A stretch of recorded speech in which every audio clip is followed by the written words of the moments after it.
Sino ba naman ang papatol sa anak mo eh? Gago yan! Tay, Nay, Tama na, nakarating lang ang anak mo. Utusan mo pa yan. Ano ba naman? Ano na pa kita hinihintay? Wala akong mautusan. Bilhin mo ako ng alak kay Mantasyo. Sige. Dali mo ha, huwag kang kukupad-kupad. Sige anak, sige. Bumalik ka agad ha. Ano ka ba? Tama na ba to? Lakad na. Busit! Sige na, magpahinga ka na sa silid at susunod na ako. Oo, sige tayo na.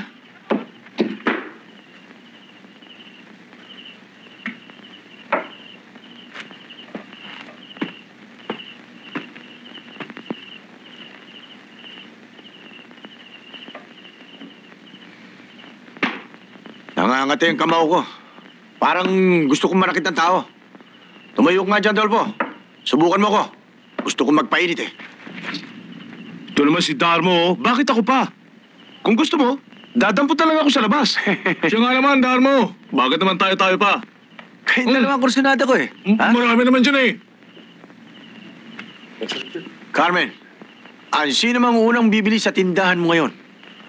Hahamunin ko. Mano-mano lang naman eh. Ha? Mano-mano.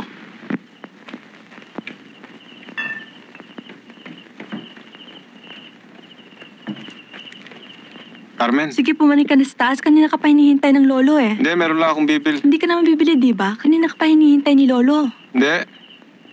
Tsaka na lang. Kasi inutusan lang ako ng tatay bumili ng alak niya eh. O, ito. Sige, umalis ka na, dali. Alam mo, may patakaran ako ngayong gabi.